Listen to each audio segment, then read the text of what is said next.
हरे कृष्णा।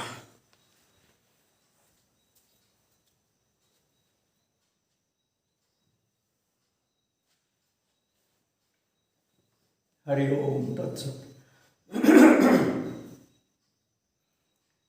ओम नमोस्तु अनंताय सहस्रमूर्तिये सहस्रपादाक्षि शिरोरुभावे सहस्रनाम निपुषाय शाश्वते सहस्रकोटि युगधारणे नमः।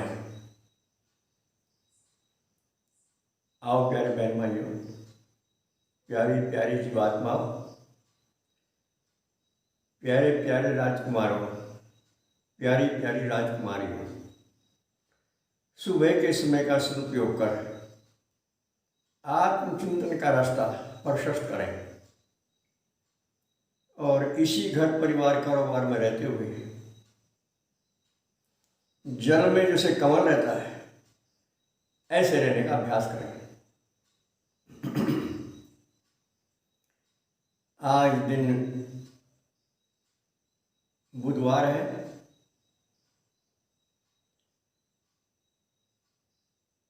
और उतरते असोज की 14 तिथि है।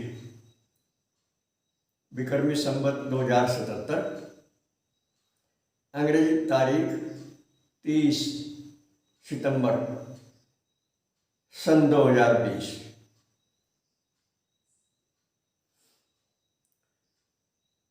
प्यारे बहन भाइयों, मनुष्य के शरीर के बारे में आपने बहुत कुछ सुना होगा। संपूर्ण 84 लाख योनियों में मनुष्य शरीर सर्वश्रेष्ठ बताया गया है। और वैसे नहीं,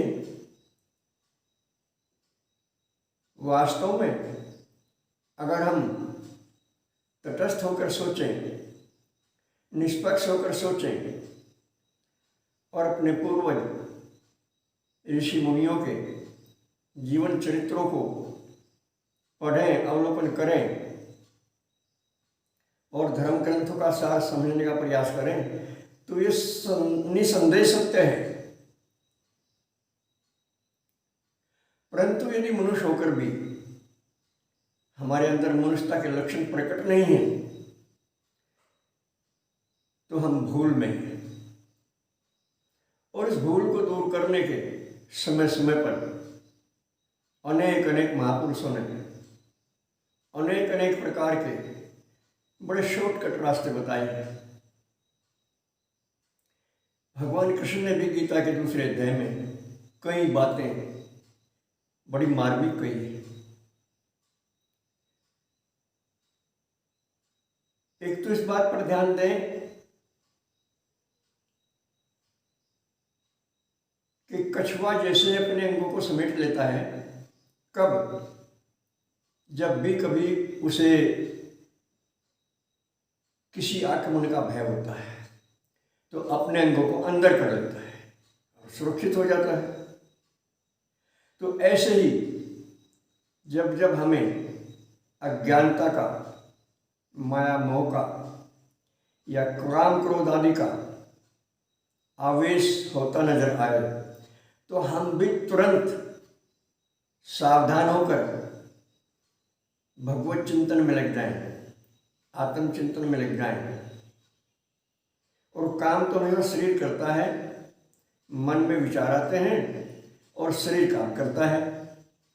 परंतु ये जो आत्म तत्व है ये सदा दृष्टा भाव में रहता है, साक्षी भाव में रहता है।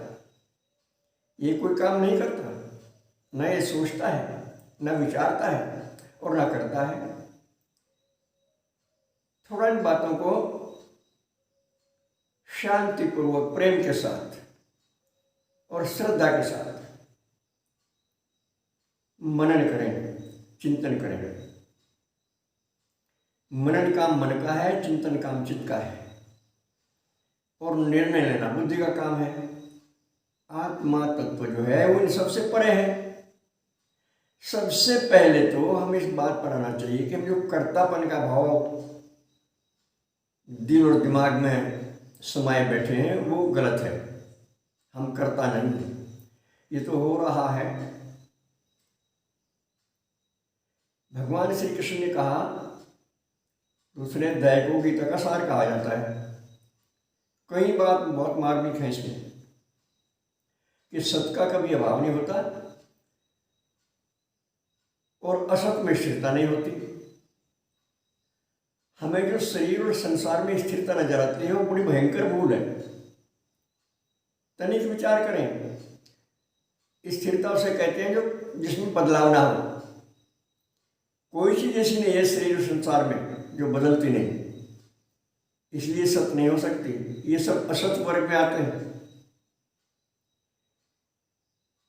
इसलिए इनमें स्थिरता का अनुभव जब तक करें तब तक ये हमारा अज्ञान है।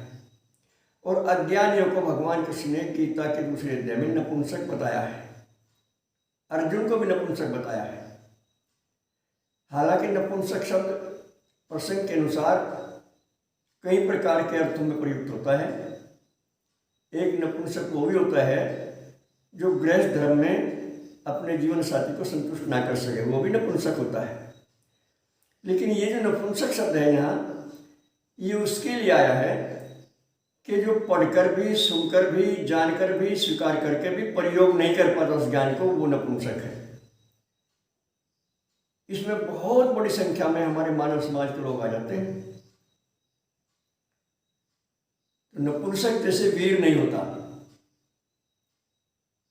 वो कायर की संज्ञा में आता है।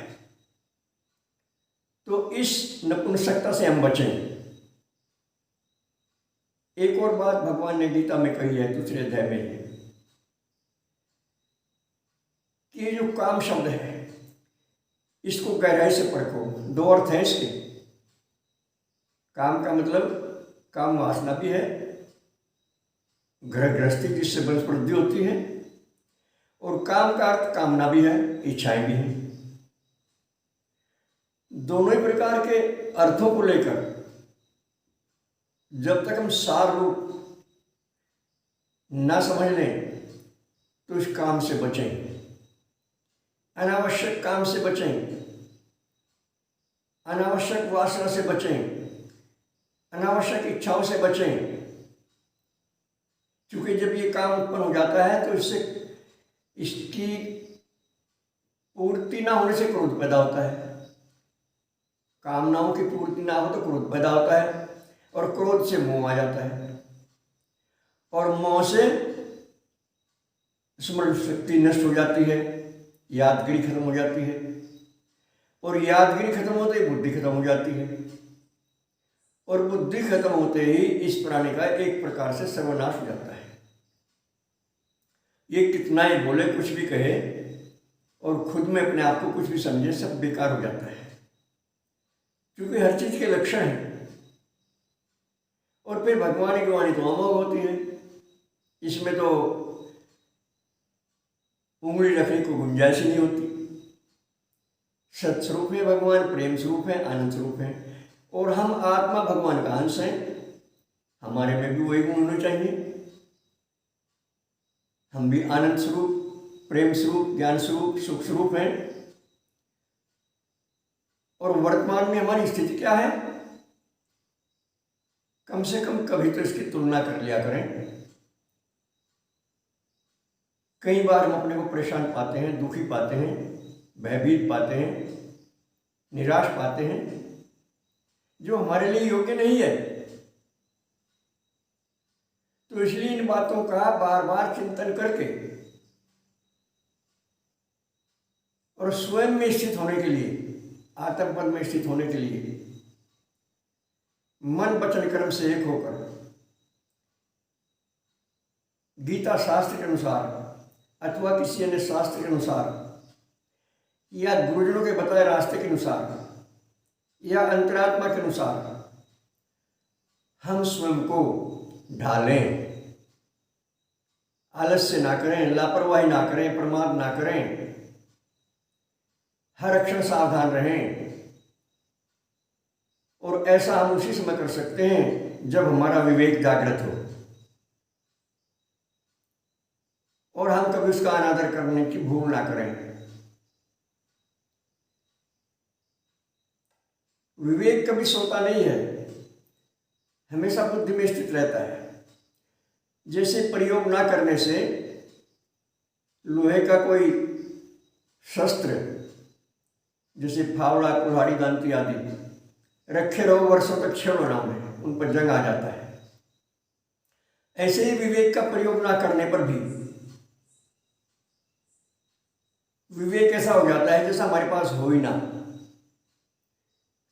लेकिन इसकी सत्ता समाप्त नहीं होती।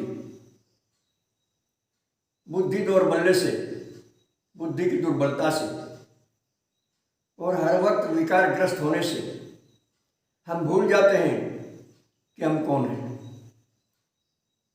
और इस भूल से ही विवेक का अनादर हो जाता है।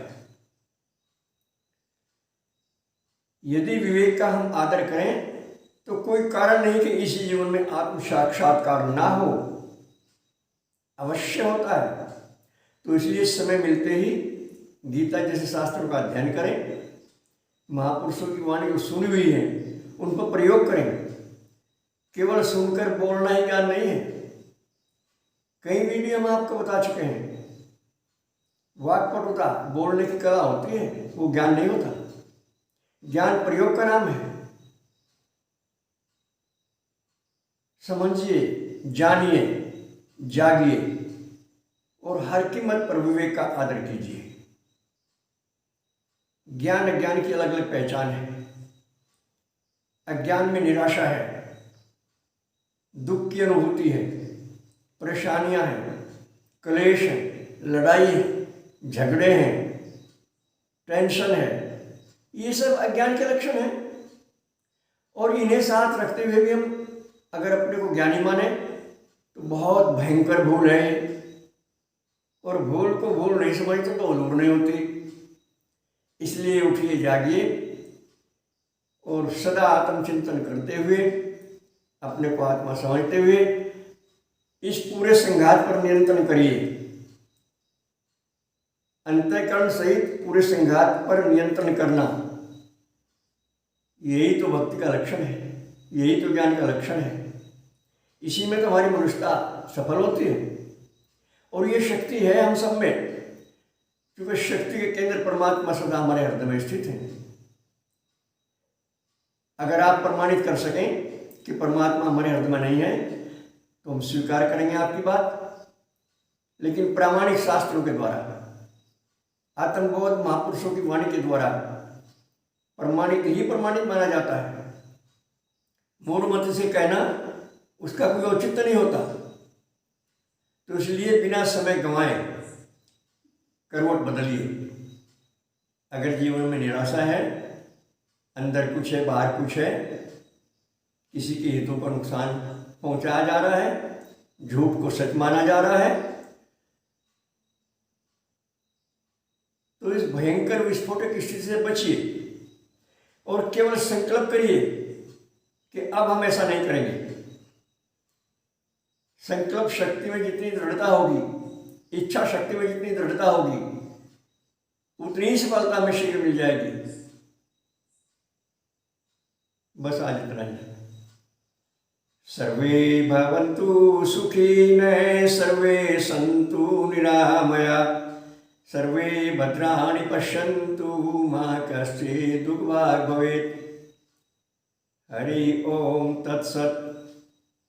हमारे फ़ोन नंबर है 7500 39 75 35, 96 900 54 725।